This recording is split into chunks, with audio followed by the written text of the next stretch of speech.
son difíciles a veces de digerir y de asimilar, y como yo te decía cuando arrancaba el programa, no es algo propio del gobierno de Alberto Fernández. Sí, claramente que la pandemia agudizó los problemas, agudizó los números, pero es algo que viene de arrastre, de mucho tiempo, de años no sé, de una Argentina que duele. Y qué mejor que analizar todo esto con Claudio Lozano, que durante tanto tiempo batalló y luchó por estas cosas, y puso en la mesa estos problemas. Hoy tiene una función desde el Banco Nación, pero siempre está del lado de analizar y de charlar las cosas que nos pasan a los argentinos. Hola Claudio, buen día. ¿Cómo andás tanto tiempo? Maximiliano Lequi te saluda. Sí, ¿qué tal? Buen día, Maximiliano. ¿Cómo estás? Gracias por atendernos. No, Y gracias por tu tiempo, sé digamos el laburo que estás haciendo y el poco tiempo por ahí que últimamente tenés. Gracias. No. Te pregunto, Claudio, ¿qué pasa con los números de la pobreza? ¿Por qué dieron de esta manera y qué tenemos que estar pensando los argentinos? ¿Qué deberíamos estar pensando? No, mirá, me parece que, digamos, finales del 2019 la pobreza terminó en torno al 38%. Esta fue la realidad del cuarto trimestre del 2019, es decir, el final del gobierno de Macri. Macri había recibido su gestión con un 28%, es decir, se acumularon 10 puntos más durante la debacle económico y social que se vivió, sobre todo durante los años 2018 y 2019. Y la verdad que, bueno, el gobierno de Alberto Fernández comenzó intentando instalar un nuevo esquema de precios que permitiera recomponer la actividad económica, que es lo que se intentó hacer con la primera definición de lo que fuera la Ley de Solidaridad y Recuperación Productiva, pero rápidamente apareció la pandemia. Y la pandemia, la verdad que en un contexto donde no hay vacuna y donde no había ni hay tratamiento, en realidad el único instrumento de base, sobre el cual seguramente hay que poner muchos otros, pero de base, es el tema de la cuarentena. Argentina practicó una cuarentena temprana y dura de entrada, que es la que se concentra dominantemente en el segundo trimestre del año 2020, ¿no? Básicamente en los meses de abril y mayo, que fueron los meses de la cuarentena más estricta.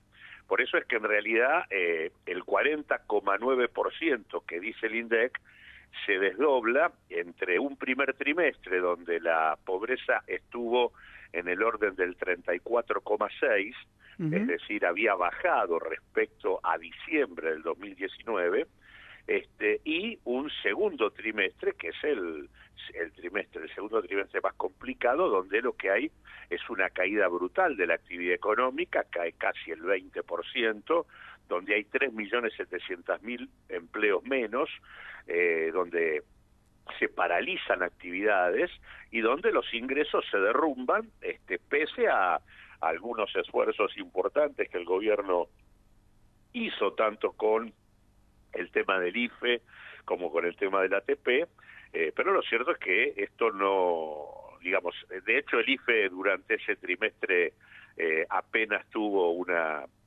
se pudo poner en marcha el primer cobro, así que en realidad son 3 meses muy duros, en donde claramente la pobreza escala al 47,2, estamos hablando de prácticamente 21 millones de personas bajo la línea de pobreza. Son, entre un trimestre y otro hay casi 5.700.000 pobres más, claro, y casi 2 millones de hambrientos más. Este es el otro tema preocupante, lo que está creciendo con fuerza, incluso por encima del nivel de pobreza, es el nivel de indigencia, ¿no? El nivel de la gente que en realidad percibe ingresos por debajo de lo que uno podría denominar como la línea del hambre.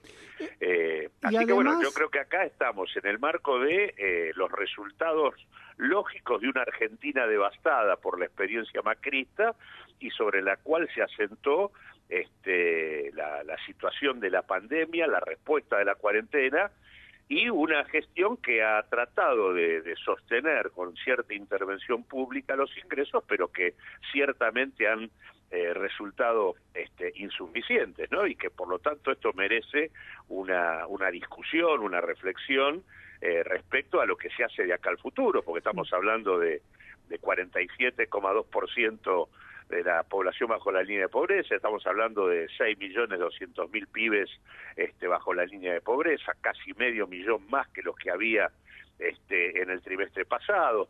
Digo, me parece que esto obliga a que, por ejemplo, en lugar de estar discutiendo cómo se termina con determinados refuerzos de ingresos que se pusieron en marcha, por ejemplo, el ingreso familiar de emergencia, cómo en lugar de eliminarlos, los transformamos en un instrumento más potente que permita atender la situación de ingresos de una parte muy importante de la población argentina. Nosotros venimos sosteniendo la necesidad de transformar el IFE en un verdadero salario universal para toda la población en situación de informalidad y de desocupación, de manera tal de ponerle un umbral de dignidad a la sociedad argentina, nadie por debajo de la línea del hambre, y al mismo tiempo ponerle un piso al mundo laboral, en el sentido de que todo aquel que se incorpora a programas laborales conducidos por la propia autoridad pública en el marco de este salario universal tiene que tener el salario mínimo vital y móvil. Hoy en la Argentina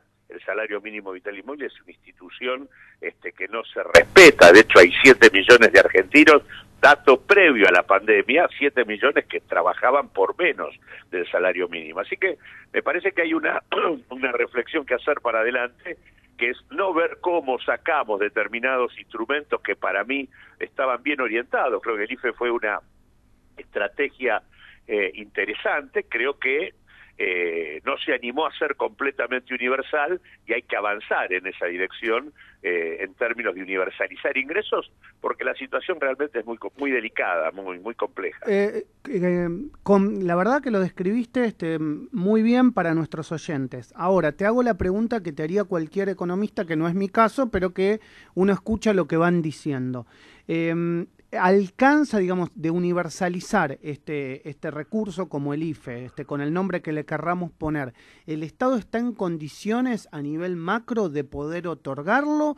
O porque, digamos, por todo lo que vemos, ¿no? Por restricciones, hoy se habla de la baja de algunas retenciones para que el campo pueda liquidar y darle auxilio a las arcas del Estado. Digamos, ¿se puede el Estado hacer esa erogación económica hoy?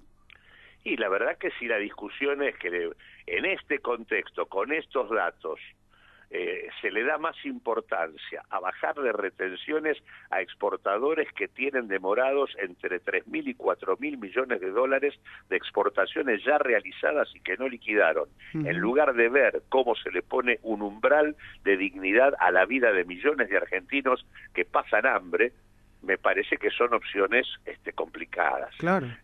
Yo creo que no es, digamos, claramente la situación cambiaria hay que atenderla, pero hay que atenderla con decisiones que efectivamente impongan por parte de la autoridad pública sobre actores que claramente están teniendo un comportamiento especulativo y asociado con reclamar una devaluación que sería lamentable para la sociedad argentina, porque implicaría un deterioro aún mayor de la situación social y de ingresos de la que estamos hablando, y me refiero con esto a los exportadores y a muchas de las grandes empresas que han cancelado deuda de manera monumental durante los últimos 8 meses y que han implicado que, digamos, hemos perdido cerca de 7.000 millones de dólares en cancelación de deuda privada, frente a la cual el Banco Central le dio los dólares al valor comercial a empresas que disponían de recursos propios para afrontar ese endeudamiento,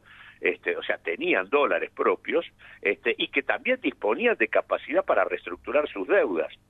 cuando nosotros tenemos que administrar con mucha puntillosidad el uso de las divisas para garantizar tener capacidad de recuperar la economía argentina. Y lo mismo digo para el caso de exportadores que vienen demorando la liquidación de cerca de 3.000 a 4.000 millones de dólares, 7.000 uno, 4.000 otros, son 11.000 palos que se consumieron el saldo comercial de la Argentina en dos actores que no son los que están atravesando el problema social del país, que ciertamente tienen primero capacidad de aguante y son los que siguen apropiando riqueza en nuestro país. Entonces me parece que acá se necesita una intervención más equilibrada. La lógica no es bajarle retenciones para que liquiden, la lógica es que liquiden.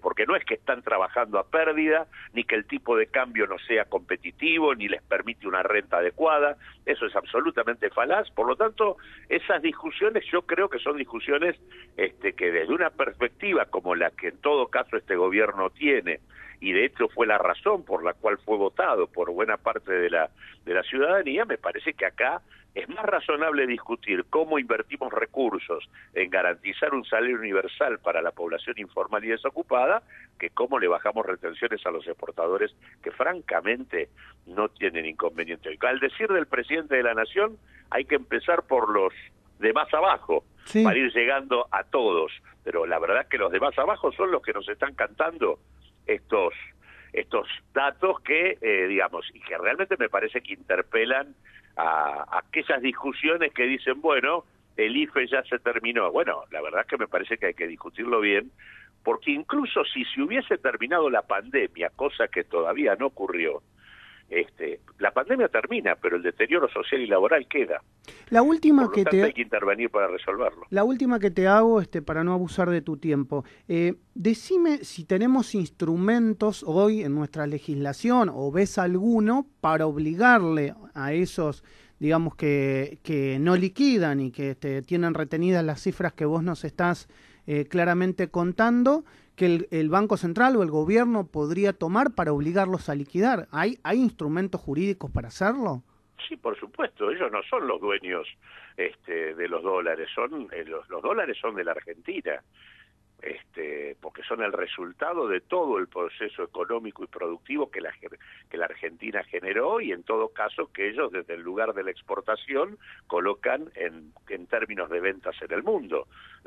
El Banco Central, a través de sus resoluciones, tiene que establecer plazos, tiempos, digamos, concretos de liquidación, y que obviamente estos plazos tienen que ajustarse a las necesidades que como sociedad tenemos, porque, digamos, es muy difícil, mejor dicho, no es muy difícil, todos sabemos que es imposible gobernar la economía argentina sin estar en capacidad de gobernar el tipo de cambio. Por lo tanto, el tema de la administración del mercado cambiario es una cuestión, digamos, es una política de Estado, sí, de central, indispensable necesidad, no es una cuestión que puede estar librada al interés particular de algún actor, porque son los dólares de los cuales disponemos para todos, no solamente para aquellos que exportan. ¿Crees que se está debatiendo en estos momentos eso en el Banco Central o simplemente es bajar las retenciones?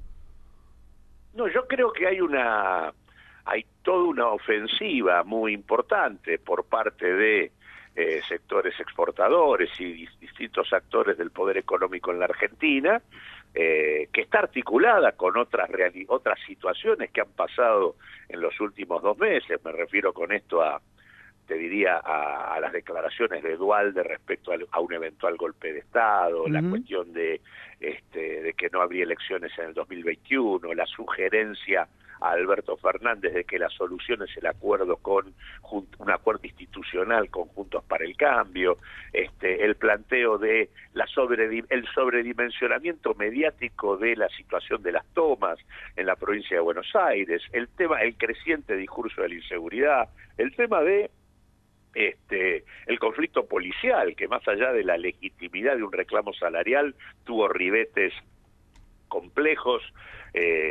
frente a, digamos, los uniformados rodeando la residencia de Olivos o la propia residencia del gobernador, el tema de Digo, y en ese marco me parece que hay que ubicar también todo el proceso de presiones cambiarias que el establishment en su conjunto viene planteando en dirección a demandar una devaluación. En realidad la baja de retenciones en la práctica es un modo encubierto de devaluar.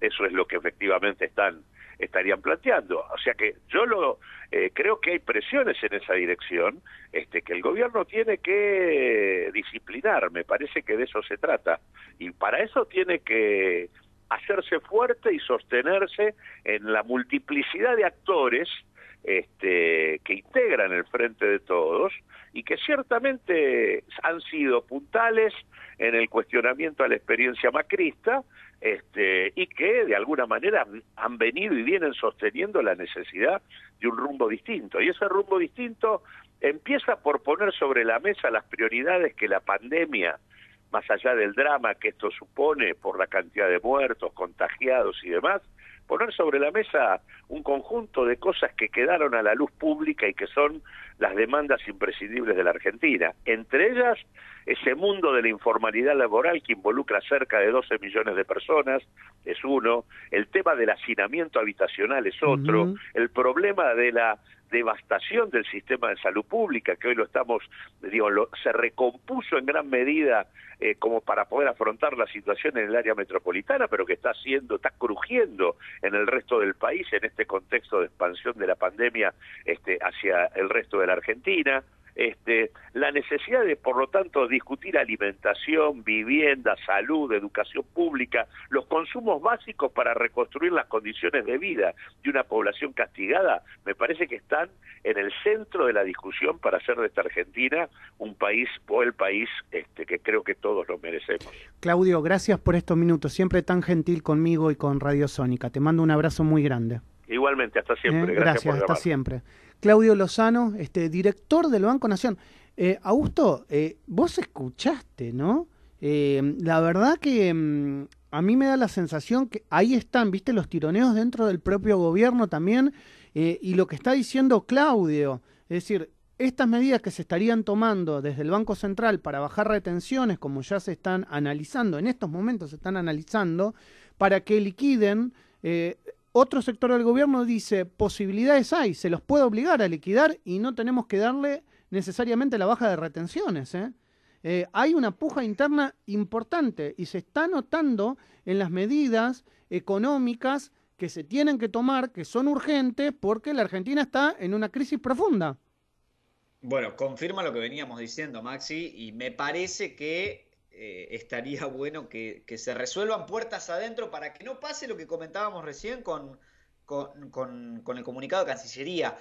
Digo, me parece que es interesante y es importante que haya comunicación dentro del gobierno y que las medidas importantes y grosas, así como los comunicados importantes y grosos, se den luego de que haya un consenso general, al menos. Lógicamente no va a ver, en algunas cuestiones no va a haber un consenso del 100%, pero que se tome el tiempo, que se tomen el tiempo de discutirlo, debatirlo, decir, bueno, qué es lo que quiere la mayoría o lo que sea, y a partir de ahí se tomen las decisiones y que no se haga al revés como aparentemente ha venido pasando hasta ahora. Bueno, la verdad que gracias a Claudio Lozano y a todos los funcionarios que nos atienden y charlan con nosotros, la verdad, seguramente esta nota va a tener una amplia repercusión porque estamos hablando de algo en contrario de lo que vendría de alguna manera pensando el Banco Central de la República Argentina, que son otros economistas de fuste como Pese y su equipo, Sergio Woyechesen, etcétera, que estarían analizando y tomando en este momento. Claudio Lozano dice habría que hacer otra cosa, o habría que obligar de otra manera a que el campo liquide porque están reteniendo los dólares, que ese también es una cuestión conceptual, que muchos del campo dicen, bueno, pero los dólares son míos y yo hago lo que quiero y los liquido cuando quieran, es mi propiedad privada. Y Claudio está diciendo, por el contrario, los dólares no son de ellos, los dólares son de la Argentina. Entonces estamos en una, digamos, conceptualmente en un debate grande entre dos posiciones, ¿no? Sí, sin duda, y va a traer cole, como decís. Me parece que va a tener repercusión la nota, desde ya el agradecimiento a Claudio Lozano por tener la deferencia con nosotros. Bueno.